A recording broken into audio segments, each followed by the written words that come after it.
You're listening to Art of the Unknown, the podcast about traveling inwards, outwards, and onwards.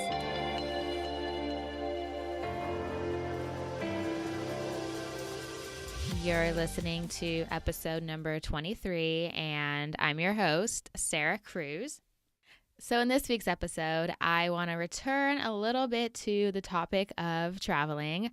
I want to talk about some of the lessons that I have learned while being in Spain, and I want to talk about what exactly me being here has basically shown me and some of the lessons I have learned thus far while being in Spain. And I think now is a good time to start talking about this because I have been in Spain now for about 2 months. So I think it's a good time to reflect on the lessons I have learned thus far. I've really been asking myself the question, why did the universe bring me to Las Canarias? Okay, why am I here and what exactly do I have to learn? And by being here the last 2 months or so, I can say that the obvious answer to that question is that I came to Spain so that Spain can show me the parts of myself as I relate to other people. And I'm saying this because the reason that I feel like I'm here is to show me exactly why I not only withdraw, but why I kind of avoid intimacy with people, why I tend to hold back, and why I tend to basically avoid not just socializing with people, but I really avoid social interactions and I avoid getting close to people. And I think part of the reason why I'm here is that Spain is showing me the parts of myself that I need to see. And some of those parts can only be shown as I interact with other people. And I think this is a lesson to be learned, not just with other people, but it's kind of a lesson to be learned while traveling in general, because sometimes you can only understand yourself when it is in relationship to another person, another thing, or whatever. So there are parts of yourself that you can only understand when that part becomes exposed or that part interacts with another person. And I think that is part of the duality, that is the self. You have your being, you are who you are. But sometimes parts of yourself cannot be exposed unless they meet their exact opposite. And I think that is the duality that we are seeing when we travel. But in my case, in Spain, that is the duality that I'm seeing as I build relationships with other people. Because again, there are parts of yourself that you're not going to see alone. Like you can't know parts of yourself just sitting in a room by yourself, meditating for years on end. Okay, there are going to be parts of yourself that are only going to be exposed when you are with other people or in situations that you've never been before. And that is why traveling, I think, is important, because it makes you step out of those walls that you've put yourself in. It makes you, in a way, you're kind of forced to see the parts of yourself that you don't normally see.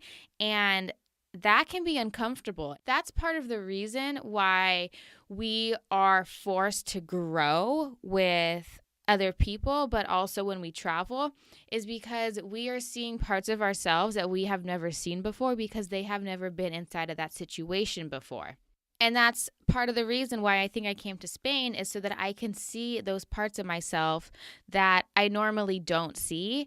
And for me, the way that I've been living my life especially in the past year, I've been kind of avoiding people a little bit. I find that naturally I like to be alone. I like to live in my head, which means that I kind of just build my own world inside of my head, inside of my body, and inside of the walls that I physically live in, and anything outside of those walls, that's for me the unknown. Okay, every time I step out of my house or wherever I'm staying that day, the world in itself, without even having to travel, that's an unknown for me. Okay, so realizing that the world and the cage that I put myself in almost all the time, that isn't exactly the truth. That's not the span of reality that I basically should be living in. And okay, so bringing it back to Spain, I don't want to get too weird too quick, okay? So like I was saying before, that relationship that you have with people or your surroundings or whatever, when that starts to change, that is when you're going to see different aspects of yourself. And the lesson that Spain has been bringing forth into my consciousness is that it's not even a lesson. It's just becoming more aware of the way that I actually am. And like I said, the way that I actually am is to retreat, is to go back, is to create my own world, my own reality inside of my head.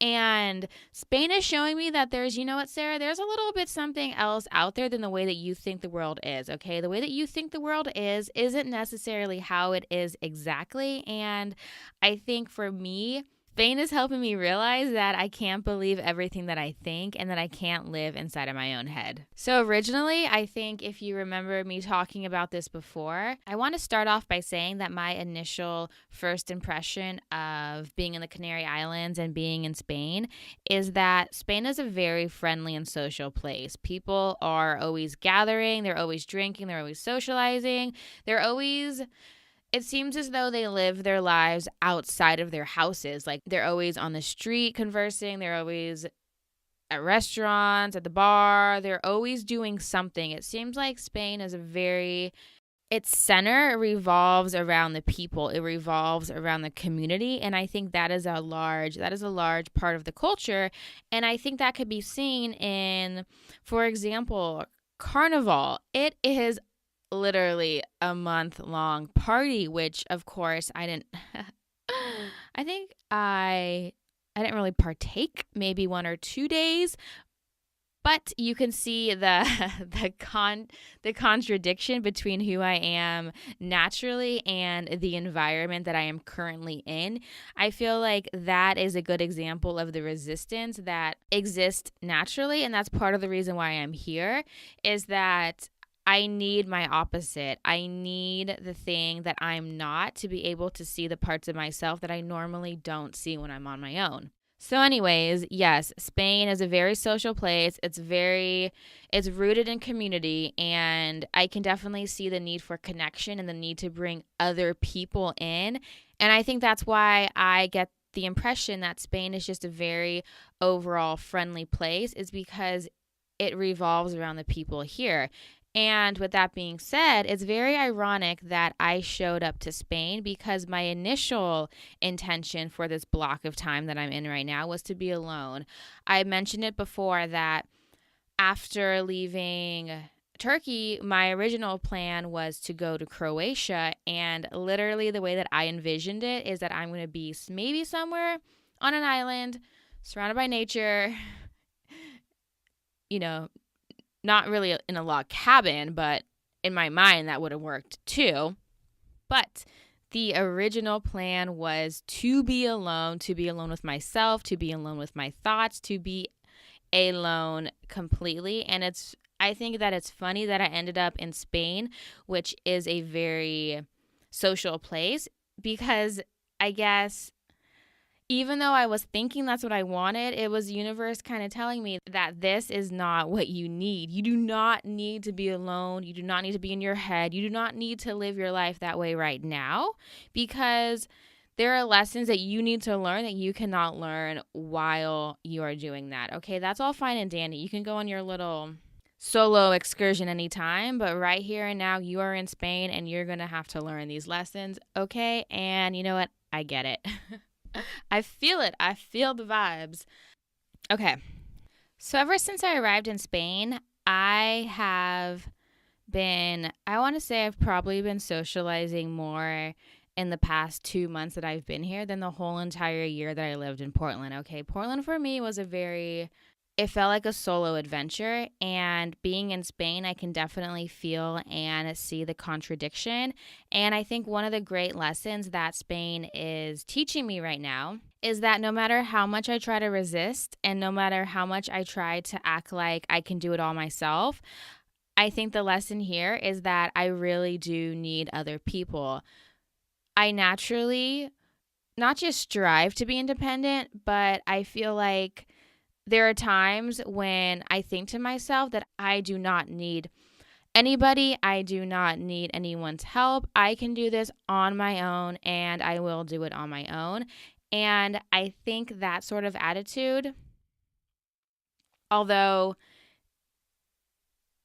is definitely, part of my personality type and kind of what I usually strive for, I think that kind of attitude isn't necessarily always the healthiest. And I think that being in Spain, it's really showing me that I can't do this thing alone, okay? Life is hard. Life is difficult, okay? You can't do everything 100% by yourself because you are not gonna, it's not gonna be an easy ride if that's the path you're gonna take.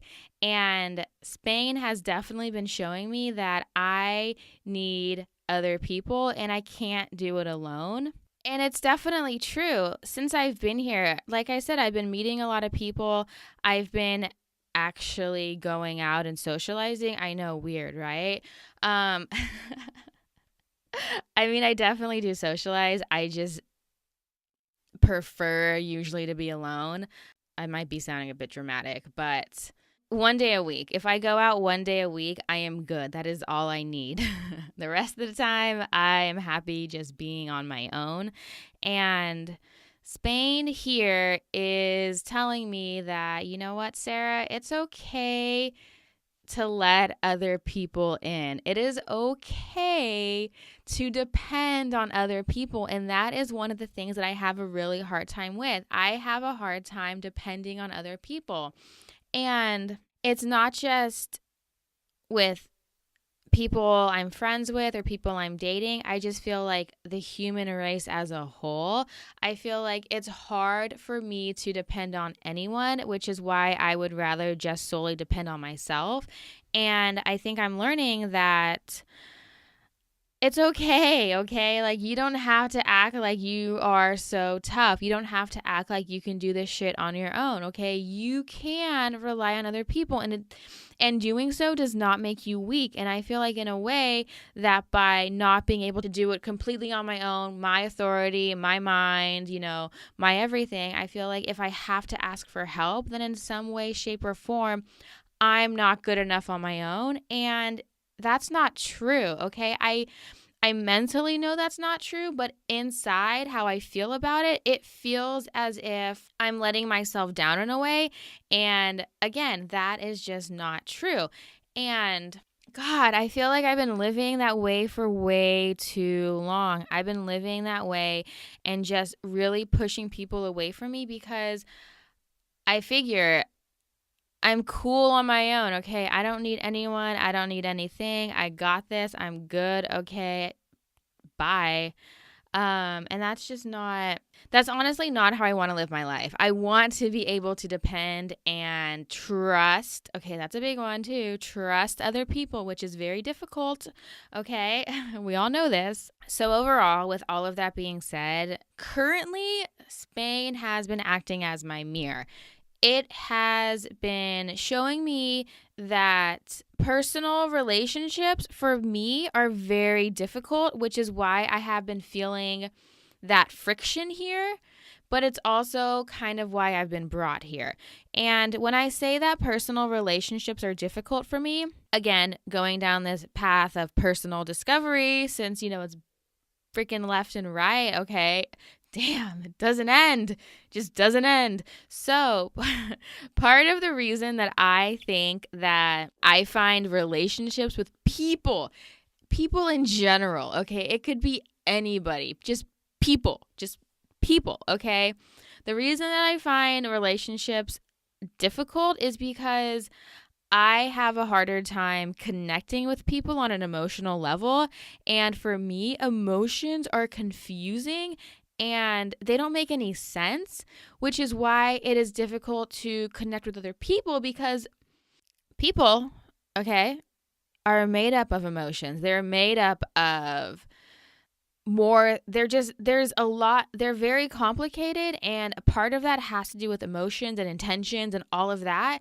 And I don't understand it, okay? So when I am interacting with somebody, whether they're like a random person or a friend or whatever, and emotions start getting involved, I don't know what to do. I don't know what to think. I don't even know what to feel.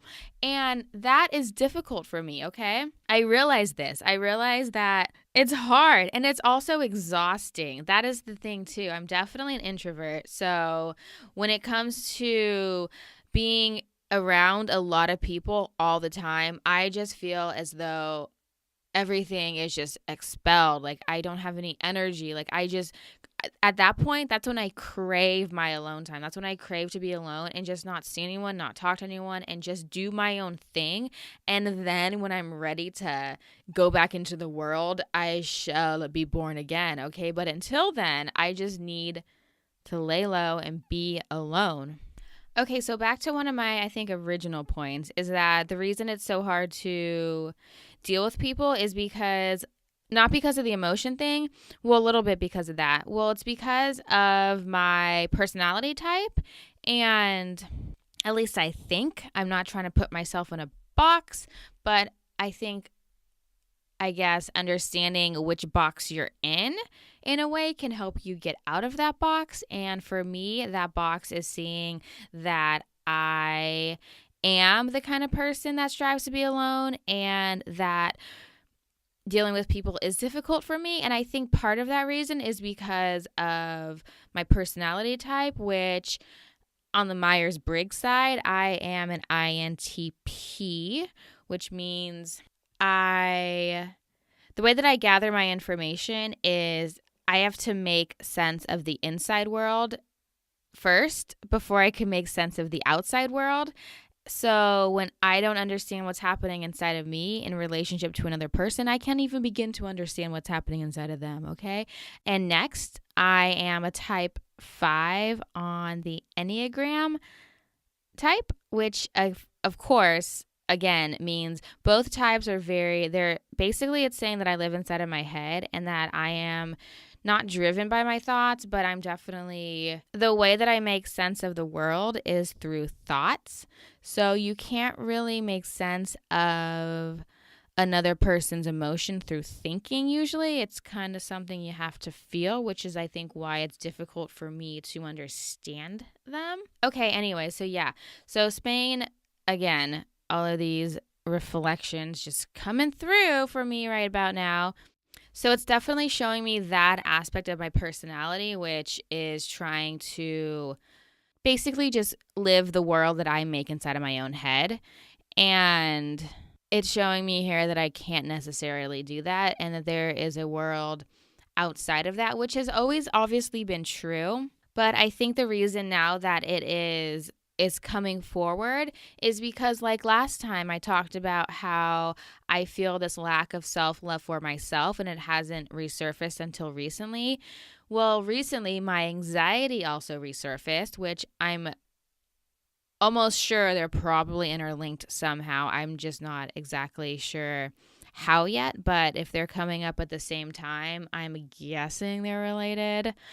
Anyways, so recently my anxiety has been coming back. And again, it's just been showing me that I am way too much inside of my own head and I need to expand my thoughts and how I relate to the world to not just in the things that I think. And that I put myself in a box and I keep myself in a box.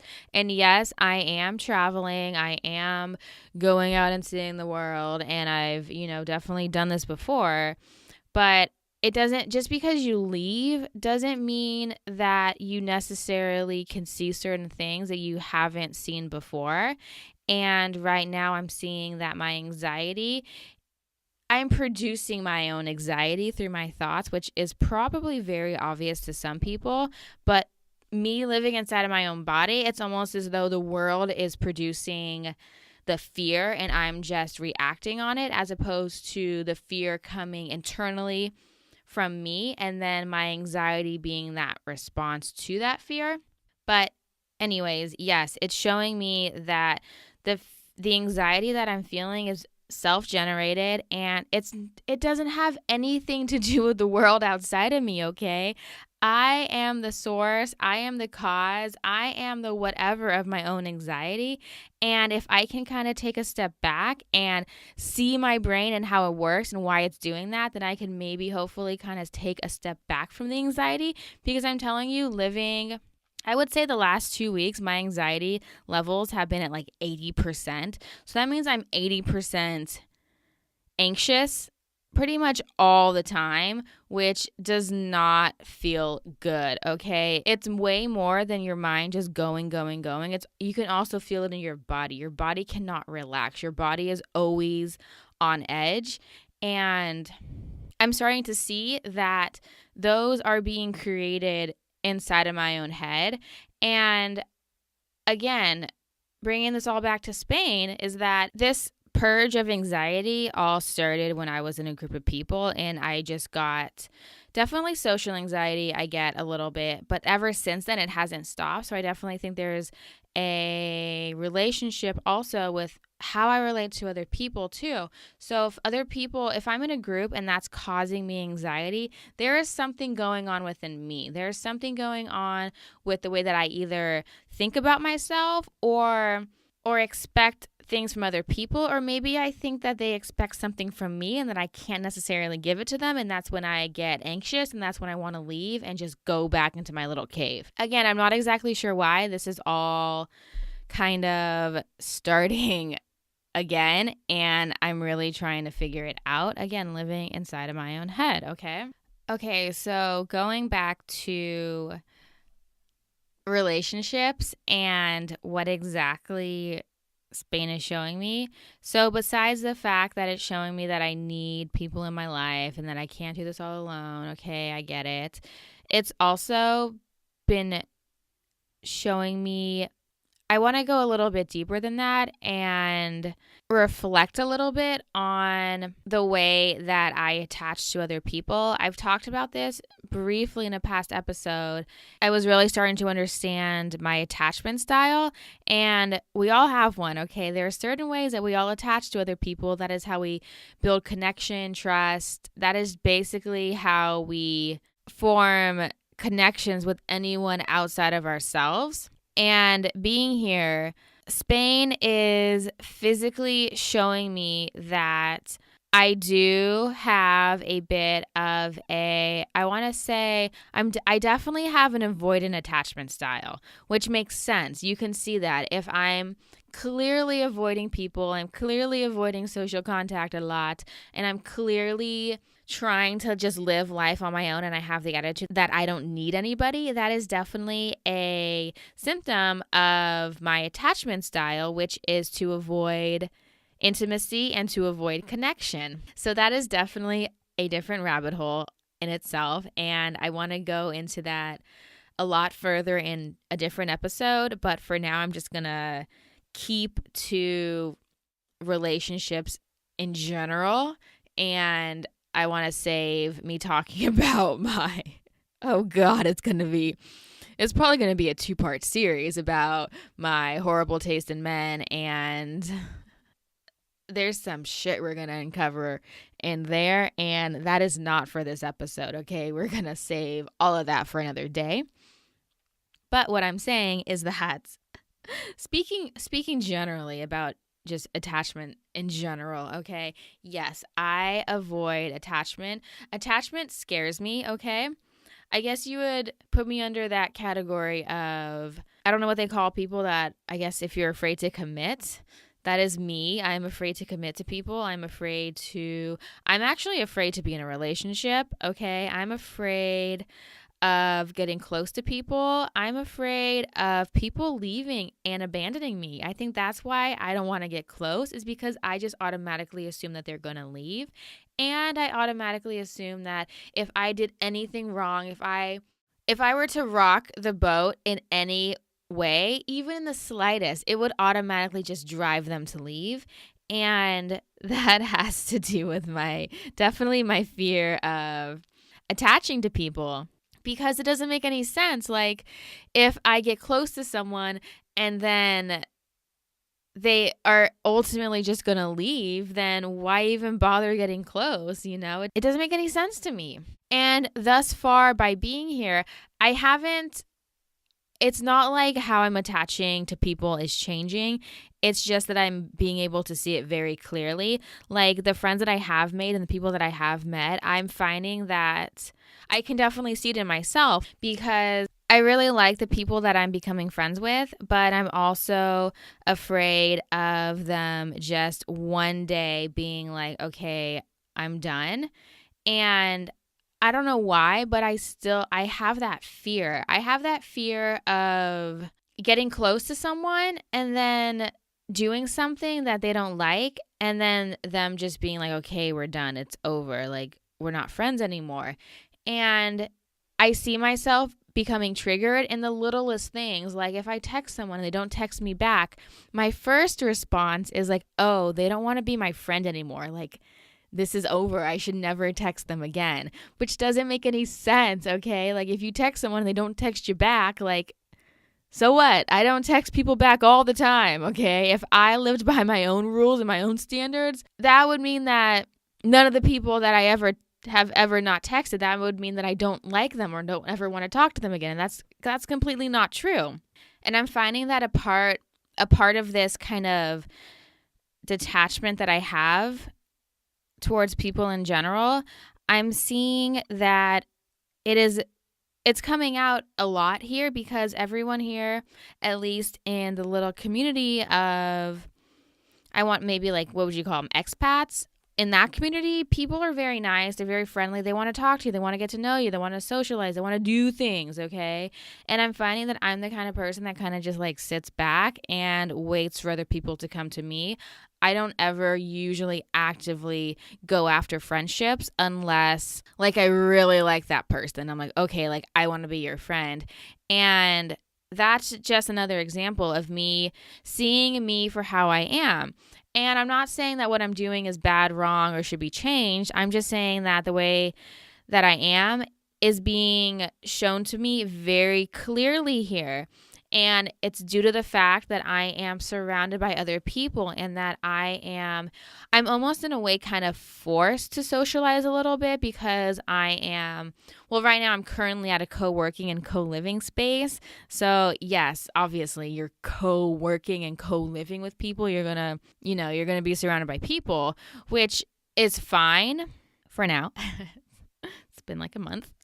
But yeah, no, it's showing me that these parts of my personality, they're coming out. And you know what? They should be coming out, because I need to be aware of this, okay? I need to understand what's going on, because not even recently, like all of my life, okay, I haven't been aware of this. I have always thought that there was something wrong with me, okay? I have always thought that I was just a little bit different and that I didn't actually belong with people.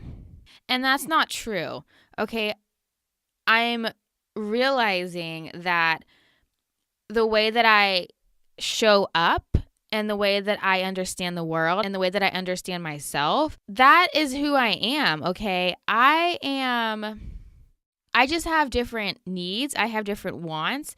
And if I prefer to be alone, then that's completely fine, okay? I'm not the kind of person that is going to go out into like, oh God, even honestly, I have to pep talk myself before going to like a social event or like going somewhere where I don't know anybody. And sometimes I have to pep talk myself to leave the house, okay?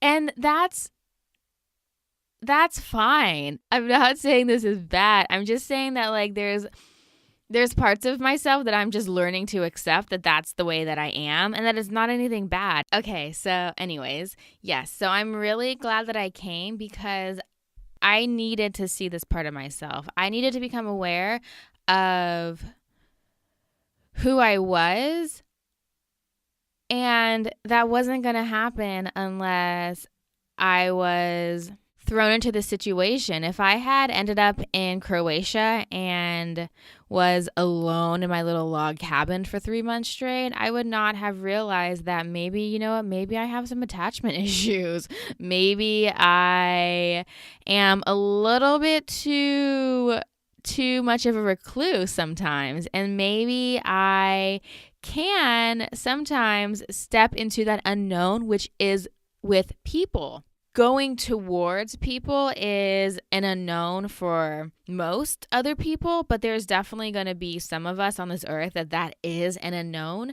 And yes, for me, that is a little bit scary, okay? Going in that direction is not anywhere that I've ever gone before, okay? Opening myself up to people completely and wholly and letting people in and really trying to be part of a community and really depending on other people and asking for help, that's not something that I normally do.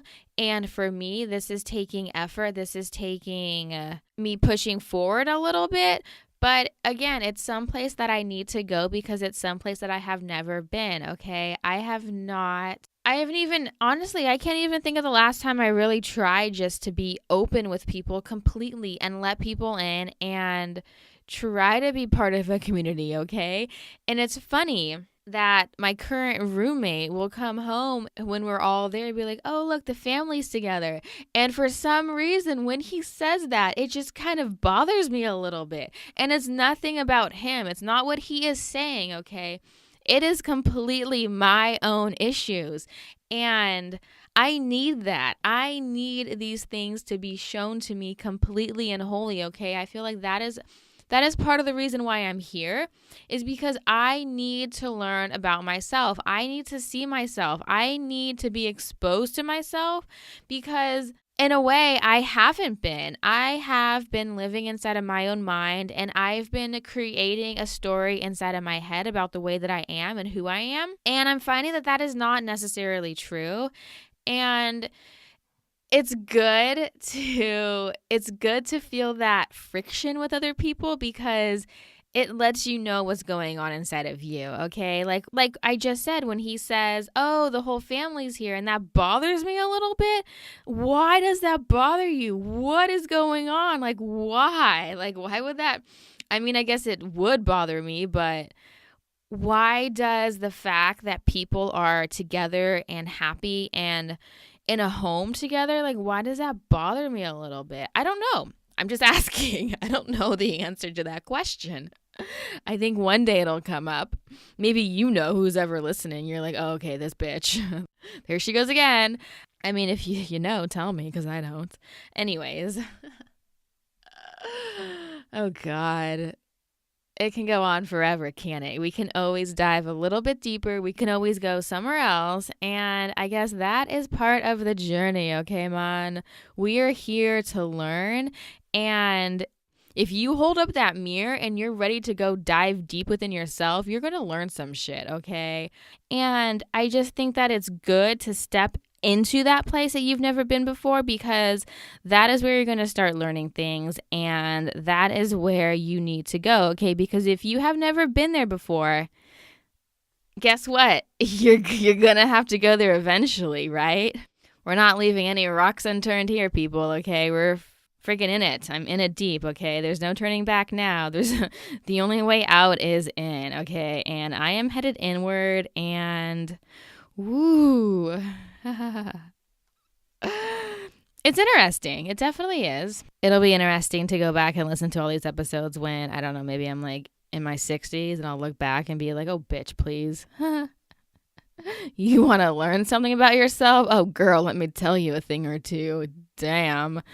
Anyways, okay, I think I am done with this episode. I hope I hope it kind of made sense because I feel like I was rambling a little bit too much. It's a little bit difficult to accurately describe all of the things that are going on internally right now because there are a lot. Okay, a lot has been coming up and a lot is happening and a lot is changing, which is good, right? Because that's why we're here, people, to learn and to grow. And you know what?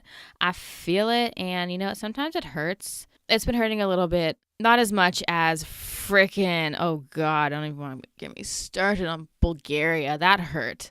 That was painful. That was a painful trip. So anyways, yes, I think I am done. This wraps up episode numero 23. And I want to say thank you again to everybody that is listening to this podcast. I really, really, really appreciate it. I really do.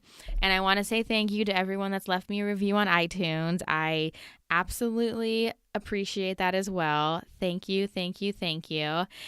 So like I said in my last episode, I am going to be doing a 40-day, I don't know what you want to call it, a 40-day spiritual practice challenge. So I am going to start reading the book, or I'm going to listen to I have the audiobook actually.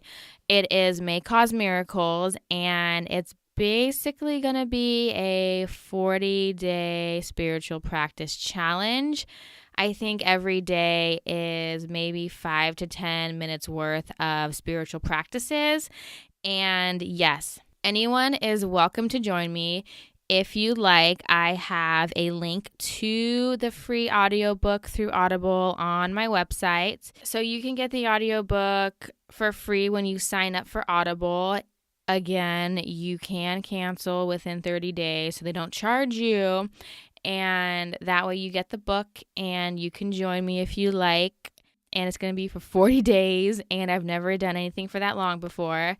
So we'll see how it goes. And yes, if you have any questions, please email me questions, comments.